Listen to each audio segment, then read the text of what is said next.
Hi ಎಲ್ರಿಗೂ ನಮಸ್ಕಾರ. Welcome back to channel Ashwini Geetanjali. ಎಲ್ಲರೂ ಹೇಗಿದ್ದೀರಾ? ಚೆನ್ನಾಗಿದ್ದೀರಾ? ನಾವೆಲ್ಲರೂ ತುಂಬಾ ಚೆನ್ನಾಗಿದ್ದೀವಿ. ಆ್ಯಂಡ್ ಇವತ್ತು ನನ್ನ ವೆಯ್ಟ್ ಲಾಸ್ ಜರ್ನಿಯಲ್ಲಿ ಏನೇನೆಲ್ಲ ತೊಗೊಂಡೆ ಅನ್ನೋದನ್ನ ಶೇರ್ ಮಾಡ್ಕೊತೀನಿ. ಇಲ್ಲಿ ಬಂದುಬಿಟ್ಟು ನಾನು ದೋಸೆಗೆ ನೆನೆಸಾಕ್ತಿದ್ದೆ.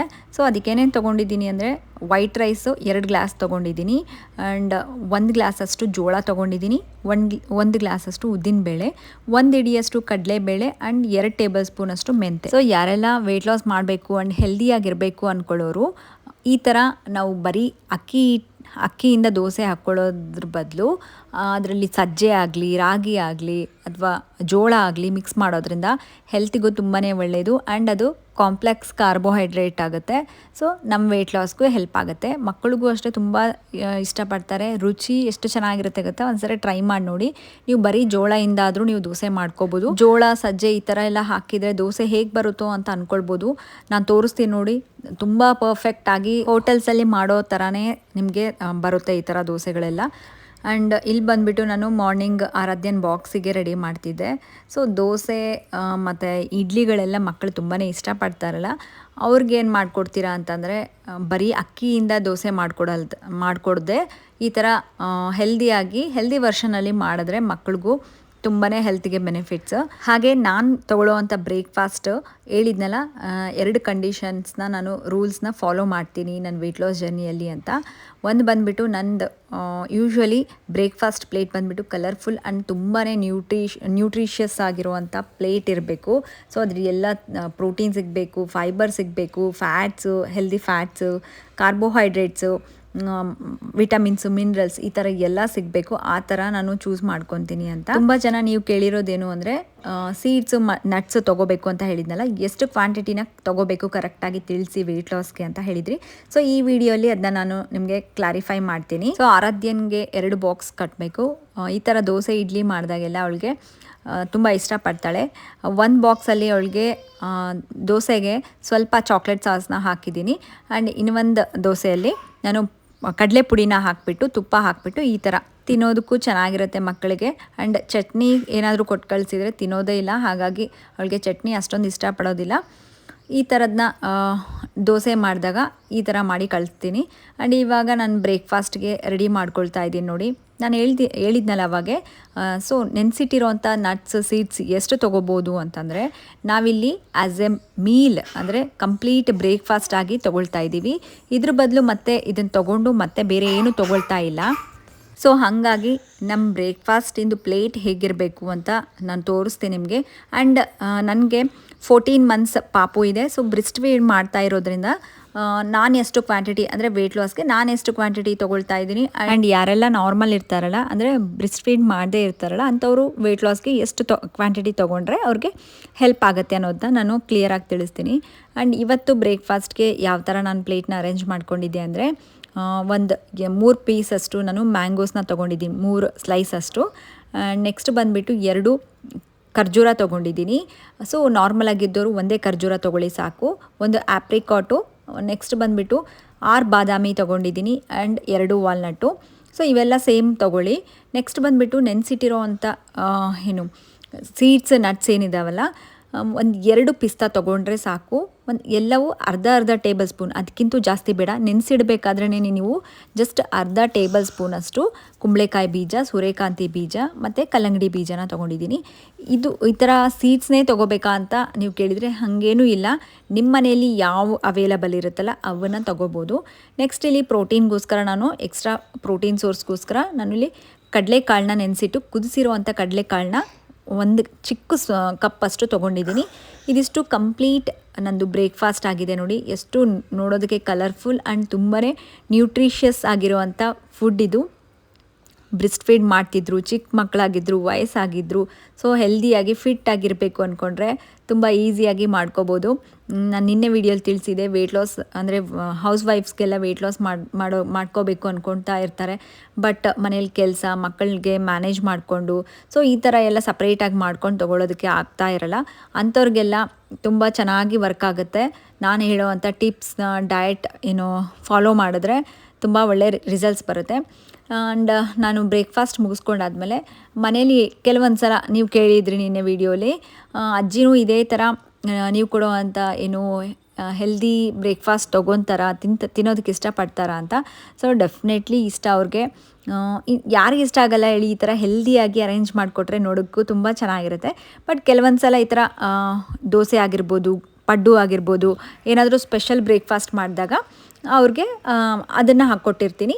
ಇಲ್ಲ ನಾರ್ಮಲಾಗಿ ಅಂತಂದರೆ ಮನೆಯಲ್ಲಿ ನಾನು, ಅಜ್ಜಿ ಮತ್ತು ನಮ್ಮ ಹಸ್ಬೆಂಡ್ ಎಲ್ಲರೂ ಇದೇ ಬ್ರೇಕ್ಫಾಸ್ಟ್ನ ತೊಗೊಳ್ತಿರ್ತೀವಿ. ನೆಕ್ಸ್ಟ್ ಬಂದುಬಿಟ್ಟು ಇಲ್ಲಿ ಮಧ್ಯಾಹ್ನ ಲಂಚ್ಗೆ ಪ್ರಿಪೇರ್ ಮಾಡ್ತಾ ಇದ್ದೀನಿ.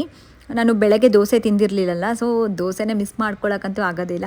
ಹಂಗಾಗಿ ನಾನು ಮಧ್ಯಾಹ್ನ ಲಂಚ್ಗೆ ದೋಸೆನ ತೊಗೊಳ್ಳೋಣ ಅಂತ ಪನ್ನೀರ್ ಮಸಾಲ ದೋಸೆನ ತೊಗೊಳ್ತಾ ಇದ್ದೀನಿ. ಸೊ ಅದಕ್ಕೆ ಪನ್ನೀರ್ ಮಸಾಲಾನ ಸ್ಟಫಿಂಗ್ನ ರೆಡಿ ಮಾಡ್ಕೊಳ್ತಾ ಇದ್ದೀನಿ. ಒಂದು ಪ್ಯಾನಿಗೆ 2 ಟೇಬಲ್ ಸ್ಪೂನಷ್ಟು ಎಣ್ಣೆ ಹಾಕಿಬಿಟ್ಟು ಅದು ಸ್ವಲ್ಪ ಬಿಸಿ ಆದಮೇಲೆ ಒಂದು ಈರುಳ್ಳಿ ಆ್ಯಂಡ್ ಒಂದು ಹಸಿಮೆಣ್ಸಿನ್ಕಾಯಿ ಹಾಕಿಬಿಟ್ಟು ಸ್ವಲ್ಪ ಫ್ರೈ ಮಾಡ್ಕೊಳ್ಳಿ.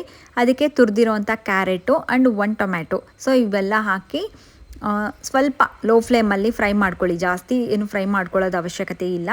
ಆ್ಯಂಡ್ ಇದಕ್ಕೆ ಬೇರೆ ಥರದ್ದು ನಿಮಗೆ ಕ್ಯಾಪ್ಸಿಕಮ್ ಬೇಕಿದ್ರೂ ಕ್ಯಾಪ್ಸಿಕಮ್ ಆ್ಯಡ್ ಮಾಡ್ಕೋಬೋದು. ಆ್ಯಂಡ್ ಕ್ಯಾಬೇಜ್ ತುರಿ ಬೇಕಿದ್ರೂ ಅದನ್ನು ಆ್ಯಡ್ ಮಾಡ್ಕೋಬೋದು. ನಿಮಗೆ ಇಷ್ಟ ಆಗೋ ಥರ ನೀವು ಮಾಡ್ಕೊಳ್ಳಿ. ಆ್ಯಂಡ್ ಇಲ್ಲಿ ನಾನು ಮಸಾಲೆಗೋಸ್ಕರ ಸ್ವಲ್ಪ ಉಪ್ಪು ಆ್ಯಂಡ್ ಸ್ವಲ್ಪ ಗರಂ ಮಸಾಲ, ನೆಕ್ಸ್ಟ್ ಬಂದುಬಿಟ್ಟು ಧನಿಯಾ ಪುಡಿ ಸ್ವಲ್ಪ, ನಿಮಗೆ ಸ್ಪೈಸಸ್ ಎಲ್ಲ ಎಷ್ಟು ಬೇಕಾಗುತ್ತೋ ಅಷ್ಟೇ ಆ್ಯಡ್ ಮಾಡ್ಕೊಳ್ಳಿ. ನೆಕ್ಸ್ಟು ಖಾರ ಪುಡಿ, ಸೊ 1 ಟೇಬಲ್ ಸ್ಪೂನಷ್ಟು ಖಾರ ಪುಡಿನ ಆ್ಯಡ್ ಮಾಡಿಕೊಂಡು ಇವೆಲ್ಲ ಮಸಾಲೆ ಲೋ ಫ್ಲೇಮಲ್ಲೇ ಬೇಯಿಸ್ಕೊಳ್ಳಿ, ಇಲ್ಲಾಂತಂದರೆ ಹೊತ್ತೋಗ್ಬಿಡುತ್ತೆ. ಸೊ ಇದನ್ನೆಲ್ಲ ಚೆನ್ನಾಗಿ ಮಸಾಲೆ ಎಲ್ಲ ಕಲಿತಾದ್ಮೇಲೆ ಇದಕ್ಕೆ ತುರಿದಿರೋವಂಥ ಪನ್ನೀರನ್ನ ಆ್ಯಡ್ ಮಾಡ್ಕೊಳ್ತೀನಿ. ಪನ್ನೀರಲ್ಲಿ ನಮಗೆ ಪ್ರೋಟೀನ್ ಸಿಗುತ್ತೆ, ಹೆಲ್ದಿ ಫ್ಯಾಟ್ಸ್ ಸಿಗುತ್ತೆ. ಸೊ ವೆಯ್ಟ್ ಲಾಸ್ ಮಾಡೋರಿಗೆ ಪನ್ನೀರೂ ತುಂಬಾ ಒಳ್ಳೆಯದು. ಬಟ್ ಕ್ವಾಂಟಿಟಿ ನೆನ್ಪಿಟ್ಕೊಳ್ಳಿ, ಯಾವುದೇ ತೊಗೊಂಡ್ರೂ ಎಷ್ಟೇ ಹೆಲ್ದಿ ಇದ್ರೂ ಪೋರ್ಷನ್ ಕಂಟ್ರೋಲ್ ಮಾಡಿಕೊಂಡು ತೊಗೋಬೇಕು. ಆ್ಯಂಡ್ ಇಲ್ಲಿ ನೋಡಿ ಪನ್ನೀರ್ ತುರಿನ ಹಾಕ್ಕೊಂಡ್ಬಿಟ್ಟು ಲೋ ಫ್ಲೇಮಲ್ಲಿ ಇಟ್ಕೊಂಡು 1 ನಿಮಿಷ, ಜಸ್ಟ್ 1 ನಿಮಿಷ ಅದನ್ನು ಫ್ರೈ ಮಾಡಿಕೊಂಡು ಸ್ಟವ್ ಆಫ್ ಮಾಡ್ಕೊಂಬಿಡಿ. ಸೊ ನಾನು ಪನ್ನೀರ್ ಮಸಾಲ ದೋಸೆಗೆ ಸ್ಟಫಿಂಗ್ನ ರೆಡಿ ಮಾಡ್ಕೊಂಡಿದ್ದೀನಿ. ಆ್ಯಂಡ್ ಕೊನೆಯದಾಗಿ ಸ್ವಲ್ಪ ಕೊತ್ತಂಬರಿ ಸೊಪ್ಪನ್ನ ಆ್ಯಡ್ ಮಾಡ್ಕೊಳ್ಳಿ ಅಷ್ಟೇ. ಆ್ಯಂಡ್ ಈ ರೀತಿ ಮನೆಯಲ್ಲಿ ನೀವು ದೋಸೆ ಎಲ್ಲ ಮಾಡ್ಕೊಳ್ತಿರ್ತೀರಲ್ಲ, ಬರೀ ದೋಸೆ ಮಾಡ್ಕೊಂಡು ತಿನ್ನೋದ್ರ ಬದಲು ಈ ಥರ ಎಕ್ಸ್ಟ್ರಾ ಪ್ರೋಟೀನ್ಗೋಸ್ಕರ, ಆ್ಯಂಡ್ ನಾನು ಹೇಳಿದ್ದೆ, ನಾನು ಹೊಸ ಚಾಲೆಂಜ್ ತೊಗೊಂಡಿರೋದು ಏನು ಅಂತಂದರೆ, ಸೆಕೆಂಡ್ ರೂಲ್ ಬಂದುಬಿಟ್ಟು ಹೈ ಪ್ರೋಟೀನ್ ಫುಡ್ ಕಂಪಲ್ಸರಿಯಾಗಿ ತೊಗೊಳ್ಬೇಕು. ಎಷ್ಟಾಗುತ್ತೋ ಅಷ್ಟು ಎಲ್ಲ ಮೀಲ್ಸಲ್ಲಿ ಪ್ರೋಟೀನ ಆ್ಯಡ್ ಮಾಡ್ಕೊಳ್ಳೋದಕ್ಕೆ ಟ್ರೈ ಮಾಡ್ತೀನಿ ಅಂತ. ಸೊ ಹಾಗಾಗಿ ಮಾರ್ನಿಂಗ್ ಬ್ರೇಕ್ಫಾಸ್ಟಲ್ಲಿ ಅಷ್ಟೇ ಕುದಿಸಿರೋವಂಥ ಕಡಲೆಕಾಳನ್ನ ತೊಗೊಂಡಿದ್ದೆ, ಅದರಲ್ಲೂ ತುಂಬಾ ಪ್ರೋಟೀನ್ ಸಿಗುತ್ತೆ ನಮಗೆ. ಆ್ಯಂಡ್ ನೆಕ್ಸ್ಟ್ ಮಧ್ಯಾಹ್ನಕ್ಕೆ ನಾನು ಪನ್ನೀರ್ ಮಸಾಲ ದೋಸೆನ ತೊಗೊಳ್ತಾ ಇದ್ದೀನಿ. ಆ್ಯಂಡ್ ಎಷ್ಟು ಕ್ವಾಂಟಿಟಿ ತೊಗೋಬೇಕು ಅನ್ನೋದನ್ನು ನಾನು ತಿಳಿಸ್ತೀನಿ. ಸೊ ಇದು ಬಂದುಬಿಟ್ಟು ನಾನು ನನ್ನ ಹಸ್ಬೆಂಡ್ಗೆ ಹಾಕ್ಕೊಡ್ತಾ ಇದ್ದೆ. ಅವರಿಗೆ ಎಗ್ ಮತ್ತು ಪನ್ನೀರ್ ಮಸಾಲ ದೋಸೆ ಹಾಕ್ಕೊಡು ಅಂತ ಕೇಳಿದರು. ಸೊ ಇದನ್ನು ಮಾಡ್ಕೊಳ್ಳೋದಕ್ಕೆ ನಾನು ಏನು ಮಾಡಿದ್ದೀನಿ ಅಂದರೆ, ಒಂದು ಎಗ್ನ ಬೀಟ್ ಮಾಡಿಕೊಂಡು ದೋಸೆ ಮೇಲೆ ಹಾಕ್ಕೊಂಡಿದ್ದೀನಿ. ಸೊ ಇದನ್ನು ಸ್ವಲ್ಪ ಸ್ಪ್ರೆಡ್ ಮಾಡಿಕೊಂಡು ನಾವು ಮೊದಲೇ ರೆಡಿ ಮಾಡಿ ಇಟ್ಕೊಂಡಿದ್ವಲ್ಲ ಪನ್ನೀರ್ ಸ್ಟಫಿಂಗ್, ಸೊ ಅದನ್ನು ಪನ್ನೀರ್ ಮಸಾಲಾನ ಹಾಕಿ ಸ್ಪ್ರೆಡ್ ಮಾಡಿಬಿಡಬೇಕು.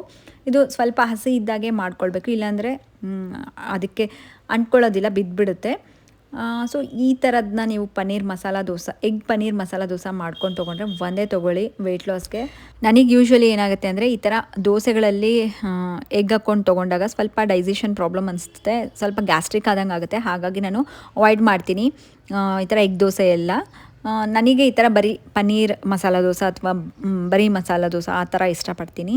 ಆ್ಯಂಡ್ ಯಾರೆಲ್ಲ ಚಾಕ್ಲೇಟ್ ದೋಸೆನೂ ಟ್ರೈ ಮಾಡಿದ್ದೀರಾ ಕಮೆಂಟ್ ಮಾಡಿ. ನನಗೂ ಚಾಕ್ಲೇಟ್ ದೋಸೆ ಅಂದರೆ ನನಗೂ ತುಂಬಾ ಇಷ್ಟ.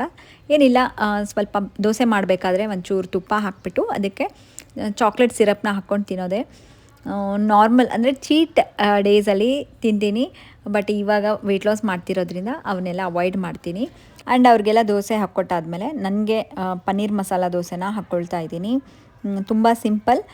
ನಾನು ಬ್ರೆಸ್ಟ್ ಫೀಡ್ ಮಾಡ್ತಿರೋದ್ರಿಂದ ನಾನು 2 ದೋಸೆನ ಹಾಕ್ಕೊಂಡು ತೊಗೊಂಡಿದ್ದೀನಿ. ಬಟ್ ನಾರ್ಮಲಾಗಿ ಅಂತಂದರೆ ನೀವು ಒಂದೇ ಸಾಕಾಗುತ್ತೆ. ಇದರಲ್ಲಿ ಪನ್ನೀರೆಲ್ಲ ಹಾಕಿರ್ತೀವಲ್ಲ, ಹೊಟ್ಟೆನೂ ತುಂಬುತ್ತೆ ಆ್ಯಂಡ್ ಪ್ರೋಟೀನು ಸಿಗುತ್ತೆ. ಹಾಗಾಗಿ ವೆಯ್ಟ್ ಲಾಸ್ ಮಾಡೋರು ಪೋರ್ಷನ್ನು ಕಂಟ್ರೋಲ್ ಮಾಡಿದ್ರೆ ನಿಮಗೆ ಕ್ವಿಕ್ಕಾಗಿ ರಿಸಲ್ಟ್ಸ್ ಸಿಗುತ್ತೆ. ಈ ಥರ ಮಕ್ಕಳಿಗೆ ನೀವು ಖಾರ ಹಾಕ್ತೇನೆ ಬರೀ ಪನ್ನೀರ್ ಅಂದರೆ ಮಕ್ಕಳು ಸ್ವಲ್ಪ ಖಾರ ಕಡಿಮೆ ತಿಂತಾರಲ್ಲ, ಹಾಗಾಗಿ ಪನ್ನೀರ್ ಮಸಾಲ ದೋಸೆನೂ ಮಾಡ್ಕೊಡ್ಬೋದು. ಇದಕ್ಕೆ ಮತ್ತೆ ಬೇರೆ ಸಪ್ರೇಟಾಗಿ ಚಟ್ನಿ ಎಲ್ಲ ಮಾಡ್ಕೊಳ್ಳೋದು ಮತ್ತು ಏನು ಸಾಗು ಎಲ್ಲ ಮಾಡ್ಕೊಂಡು ತೊಗೊಳ್ಳೋದು ಅವಶ್ಯಕತೆಯೇ ಇರಲ್ಲ. ಯಾಕಂದರೆ ನಾವೆಲ್ಲ ಇದರಲ್ಲೇ ಹಾಕ್ಬಿಟ್ಟಿರ್ತೀವಿ. ಮಸಾಲ ಎಲ್ಲ ತುಂಬ ಚೆನ್ನಾಗಿರುತ್ತೆ ತಿನ್ನೋದಕ್ಕೆ. ಹಾಗೆ ಬರೀದು ಬಿಸಿ ಬಿಸಿಯಾಗಿ ತಿಂದರೆ ತುಂಬ ಟೇಸ್ಟಿಯಾಗಿರುತ್ತೆ. ಯಾರಾದರೂ ಟ್ರೈ ಮಾಡಿಲ್ಲ ಅಂದರೆ ಟ್ರೈ ಮಾಡಿ, ಹೇಗೆ ಬಂದಿದೆ ನನಗೆ ಕಮೆಂಟ್ಸಲ್ಲಿ ತಿಳಿಸಿ. ಸೊ ನನಗೂ ಡೈಲಿ ವೀಡಿಯೋಸ್ನ ಅಪ್ಲೋಡ್ ಮಾಡೋದಕ್ಕೆ ತುಂಬಾ ಕಷ್ಟ ಆಗ್ತಿದೆ. ಬಟ್ ಆದರೂ ನನ್ನ ಜೊತೆ ನಿಮಗೂ ಹೆಲ್ಪ್ ಆಗಲಿ ಅಂತ ರೆಗ್ಯುಲರಾಗಿ ನಾನು ಹೇಳಿದ್ದೆ ಮಂಡೇ ಟು ಫ್ರೈಡೇ, ಸೋಮವಾರದಿಂದ ಶುಕ್ರವಾರದವರೆಗೂ ನಾನು ಡೈಲಿ ವೀಡಿಯೋಸ್ 1:30ಗೆ ವಿಡಿಯೋ ಅಪ್ಲೋಡ್ ಮಾಡ್ತೀನಿ. ಬಟ್ ವೀಕೆಂಡ್ಸಲ್ಲಿ ಸ್ಯಾಟರ್ಡೆ ಮತ್ತು ಸಂಡೇ ವಿಡಿಯೋ ಅಪ್ಲೋಡ್ ಮಾಡಲ್ಲ. ಬಟ್ ಶಾರ್ಟ್ಸ್ ಏನೋ ಯೂಟ್ಯೂಬಲ್ಲಾಗಿರ್ಬೋದು, ಇನ್ಸ್ಟಾಗ್ರಾಮಲ್ಲಾಗಿರ್ಬೋದು, ಫೇಸ್ಬುಕ್ಕಲ್ಲಾಗಿರ್ಬೋದು, ಈ ಮೂರು ಸೋಷಲ್ ಮೀಡಿಯಲ್ಲಿ ಆ್ಯಕ್ಟಿವ್ ಆಗಿದ್ದೀನಿ. ಸೊ ಫೇಸ್ಬುಕ್ಕಲ್ಲಿ ಫುಡ್ ಫಿಟ್ನೆಸ್ ಆ್ಯಂಡ್ ಬ್ಯೂಟಿ ಅಂತ ಪೇಜ್ ಇದೆ, ಇಂಟ್ರೆಸ್ಟ್ ಇದ್ದರೂ ಫಾಲೋ ಮಾಡಿ. ನೆಕ್ಸ್ಟು ಇನ್ಸ್ಟಾಗ್ರಾಮಲ್ಲಿ ಬಂದುಬಿಟ್ಟು ಅಶ್ವಿನಿ ಗೀತಾಂಜಲಿ ಅಂತಲೇ ಇದೆ. ಸೊ ಅದರಲ್ಲಿ ನೀವು ಫಾಲೋ ಮಾಡಿದರೆ ಪರ್ಸ್ನಲ್ ಅಪ್ಡೇಟ್ಸ್ ಎಲ್ಲ ಇರುತ್ತೆ. ಆ್ಯಂಡ್ ಲಡ್ಡು ಆಗಿರ್ಬೋದು, ಆರಾಧ್ಯದಾಗಿರ್ಬೋದು, ಡ್ಯಾನ್ಸು, ಈ ಥರ ಕ್ಯೂಟ್ ಮೂಮೆಂಟ್ಸ್ ಎಲ್ಲ ಕ್ಯಾಪ್ಚರ್ ಮಾಡಿ ಅಪ್ಡೇಟ್ ಮಾಡ್ತಾ ಇರ್ತೀನಿ. ಜೊತೆಗೆ ಯೂಟ್ಯೂಬಲ್ಲಿ ಅಪ್ಲೋಡ್ ಮಾಡೋವಂಥ ಶಾರ್ಟ್ ವೀಡಿಯೋಸ್ ಏನಿರುತ್ತಲ್ಲ, ಮಿನಿ ವ್ಲಾಗ್ಸ್ ಎಲ್ಲನೂ ಇನ್ಸ್ಟಾಗ್ರಾಮಲ್ಲೂ ರೆಗ್ಯುಲರಾಗಿ ಡೈಲಿ ಅಪ್ಲೋಡ್ ಮಾಡ್ತಾ ಇರ್ತೀನಿ. ಸೊ ಯಾರೆಲ್ಲ ಯೂಟ್ಯೂಬ್ ಶಾರ್ಟ್ಸ್ ತುಂಬ ಕೇಳ್ತಿದ್ರಲ್ಲ, ಸೊ ಡೆಫಿನೆಟ್ಲಿ ಮಿಸ್ ಮಾಡಿದೆ ನೋಡಿ. ಇಷ್ಟ ಆದರೆ ಪ್ಲೀಸ್ ನಮ್ಮ ಚಾನಲ್ಗೆ ಸಪೋರ್ಟ್ ಮಾಡಿ. ಆ್ಯಂಡ್ ಯಾರಿಗೆಲ್ಲ ನಮ್ಮ ವೀಡಿಯೋಸಿಂದ ಹೆಲ್ಪ್ ಆಗುತ್ತೆ ಅಂತ ಅಂದ್ಕೊಂಡವ್ರಿಗೆ ಡೆಫಿನೆಟ್ಲಿ ನಿಮ್ಮ ಫ್ರೆಂಡ್ಸ್ ಫ್ಯಾಮ್ಲಿಗೆ ಶೇರ್ ಮಾಡಿ ಆಯಿತಾ. ನಾನಿಲ್ಲಿ ಮಧ್ಯಾಹ್ನ ಲಂಚ್ಗೆ 2 ಪನ್ನೀರ್ ಮಸಾಲ ದೋಸೆನ ತೊಗೊಂಡಿದ್ದೀನಿ. ನಾರ್ಮಲ್ ಆಗಿದ್ದವರು ಹೇಳಿದ್ನಲ್ಲ, 1 ತೊಗೊಳ್ಳಿ ಸಾಕಾಗುತ್ತೆ. ಆ್ಯಂಡ್ ನೆಕ್ಸ್ಟ್ ಈವ್ನಿಂಗಿಗೆ ಬಂದುಬಿಟ್ಟು ಸ್ವಲ್ಪ ಪಿಸ್ತಾ ತೊಗೊಂಡಿದ್ದೆ. ಇದೇ ತೊಗೋಬೇಕು ಅಂತ ಏನೂ ಇಲ್ಲ, ಏನಾದರೂ ಹೆಲ್ದಿ ಆಪ್ಷನ್ಸ್ನ ನೀವು ತೊಗೋಬೋದು. ಕೆಲವೊಂದು ಸಲ ನಾನು ಈವ್ನಿಂಗ್ ಟೈಮಲ್ಲಿ ತೊಗೊಳ್ತೀನಿ ಸ್ನ್ಯಾಕ್ಸಿಗೆ, ಇಲ್ಲ ಅಂತಂದರೆ ಅಂದರೆ ಡೈರೆಕ್ಟ್ ನಾನು ಡಿನ್ನರೇ ಮಾಡಿಬಿಡ್ತೀನಿ 8 ಗಂಟೆಗೆ ಆ ಥರ. ಆ್ಯಂಡ್ ಇಲ್ಲಿ ನೋಡಿ, ಲಡ್ಡುಗೆ ಇವಾಗ ಹಲ್ಲೆಲ್ಲ ಬಂದುಬಿಟ್ಟಿದ್ದಾವೆ ಅವನಿಗೆ ಬಾಯಲ್ಲಿ, ಸೈಡಲ್ಲಿ. ಸೊ ಬಾಯಿ ತುಂಬ ಹಲ್ಲು ಬಂದಿದ್ದಾವೆ, ಹಂಗಾಗಿ ಏನೇ ಕೊಟ್ಟರು ಚೆನ್ನಾಗಿ ಜಿಗಿದು ತಿಂತಾನೆ. ಸೊ ಹಾಗಾಗಿ ಈ ಥರ ನಟ್ಸು ಅವನಿಗೂ ಇಷ್ಟಪಡ್ತಾನೆ. ಡ್ರೈ ಫ್ರೂಟ್ಸು ಆ ಥರ ಎಲ್ಲ ಚಿಕ್ಕ ಪೀಸಸ್ ಮಾಡಿ ಕೊಡ್ತಿರ್ತೀನಿ. ಬಟ್ ಇನ್ನೂ ಹಲ್ಲು ಬಂದಿಲ್ಲ ಅಂತ ಅಂದರೆ ಅಂಥ ಮಕ್ಕಳಿಗೆ ಈ ಥರ ಪಿಸ್ತಾ ಆಗಿರ್ಬೋದು, ಗೋಡಂಬಿ, ಬಾದಾಮಿ ಈ ಥರದನ್ನೆಲ್ಲ ಕೊಡೋದಕ್ಕೆ ಹೋಗಬೇಡಿ. ಸಡನ್ನಾಗಿ ನುಂಗಿದ್ರೆ ಕಷ್ಟ ಆಗುತ್ತೆ. ಹಾಗೆ ಯಾರೆಲ್ಲ ನಮ್ಮ ವೀಡಿಯೋಸಿಂದ ವೆಯ್ಟ್ ಲಾಸ್ ಮಾಡ್ಕೊಂಡಿರ್ತೀರಲ್ಲ, ತುಂಬ ಜನ ನೀವು ಅಷ್ಟು ವೆಯ್ಟ್ ಲಾಸ್ ಆಗಿದೆ, ಇಷ್ಟು ವೆಯ್ಟ್ ಲಾಸ್ ಆಗಿದೆ ಅಂತ ಕಮೆಂಟ್ ಮಾಡ್ತಿರ್ತಿಲ್ಲ. ಸೊ ನಿಮ್ಮದು ಬಿಫೋರ್ ಆಫ್ಟರ್ ಪಿಕ್ಸ್ ಇದ್ದರೆ ನನಗೆ ಮೇಲ್ ಐ ಡಿಗೆ ಸೆಂಡ್ ಮಾಡಿ, ಅಥವಾ ಇನ್ಸ್ಟಾಗ್ರಾಮಲ್ಲಿ ಸೆಂಡ್ ಮಾಡಿ. ಮೇಲ್ ಐ ಡಿ ಬಂದುಬಿಟ್ಟು ಸೇಮ್ ಅಶ್ವಿನಿ ಗೀತಾಂಜಲಿ @gmail.com ಅಂತ ಇರುತ್ತೆ. ಇನ್ಸ್ಟಾಗ್ರಾಮ್ ಅಂದರೆ ಸೇಮ್ ಅಶ್ವಿನಿ ಗೀತಾಂಜಲಿ ಅಂತ ಇರುತ್ತೆ. ಅದರಲ್ಲಿ ನೀವು ಬಿಫೋರ್ ಆಫ್ಟರ್ ಪಿಕ್ನ ನೀವು ಸೆಂಡ್ ಮಾಡಿದರೆ ನಾನು ವಿಡಿಯೋಸಲ್ಲಿ, ನನ್ನ ವ್ಲಾಗ್ಸಲ್ಲಿ ಶೇರ್ ಮಾಡ್ತೀನಿ. ಸೊ ದಟ್ ತುಂಬಾ ಇನ್ಸ್ಪೈರ್ ಆಗ್ತಾರೆ ಜನ, ಮೋಟಿವೇಶನ್ ಸಿಗುತ್ತೆ. ಯಾರಿಗೆಲ್ಲ ವೆಯ್ಟ್ ಲಾಸ್ ಮಾಡ್ಕೋಬೇಕು ಅಂತ ಅಂದ್ಕೊಳ್ತಾ ಇರ್ತಾರೆ, ನಿಮ್ಮನ್ನ ನೋಡಿ ಅವರೂ ಮಾಡ್ಕೊಳ್ಳಿ ಅನ್ನೋ ಒಂದು ಮೇನ್ ಇಂಟೆನ್ಷನಿಂದ ಕೇಳ್ತಾ ಇರೋದು. ನೀವು ಮೆಸೇಜ್ ಮಾಡ್ತೀರಲ್ಲ, ಕಮೆಂಟ್ ಮಾಡ್ತೀರಾ ಎಷ್ಟು ವೆಯ್ಟ್ ಲಾಸ್ ಆಯಿತು ಅಂತ. ಸೊ ಅದನ್ನೇ ನೀವು ಪಿಕ್ಸ್ ರೂಪದಲ್ಲಿ ಕಳಿಸಿದರೆ ಸೊ ನಾನು ಶೇರ್ ಮಾಡ್ಬೋದು ಅಂತ. ಆ್ಯಂಡ್ ನನಗೂ ತುಂಬಾ ಖುಷಿ ಆಗುತ್ತೆ ನೋಡಿ. ನನ್ನ ಸಬ್ಸ್ಕ್ರೈಬರ್ ಒಬ್ಬರು ನನಗೆ ಮೇಲ್ ಮಾಡಿದರು, 20 kg ವೆಯ್ಟ್ ಲಾಸ್ ಆಗಿದ್ದಾರೆ ಅವರು, 93 to 73 kgs. And before after pic ಕಳಿಸಿದ್ದಾರೆ. ತುಂಬಾ ಖುಷಿ ಆಯಿತು. ನನಗೆ ಮೇಲ್ ಮಾಡಿರೋಂಥ ಸೌಮ್ಯ ಅವರೇನಾದರೂ ಈ ವಿಡಿಯೋ ನೋಡ್ತಿದ್ರೆ ಖಂಡಿತ ನನಗೆ ರಿಪ್ಲೈ ಮಾಡಿ. ಸೊ ಇದೇ ಥರ ನೀವೂ ಯಾರಾದರೂ ವೆಯ್ಟ್ ಲಾಸ್ ಮಾಡಿಕೊಂಡು ಬಿಫೋರ್ ಆಫ್ಟರ್ ಏನು ಟ್ರಾನ್ಸ್ಫಾರ್ಮೇಷನ್ ಮಾಡ್ಕೊಂಡಿರ್ತೀರಲ್ಲ ಅಂಥವರು ಶೇರ್ ಮಾಡಿ ಆಯಿತಾ. ಆ್ಯಂಡ್ ಇಲ್ಲಿ ಬಂದು ಲಡ್ಡು ನೋಡಿ, ಲಡ್ಡುದು ಆಟ ಆಡೋದು ತುಂಬಾ ಇರುತ್ತೆ.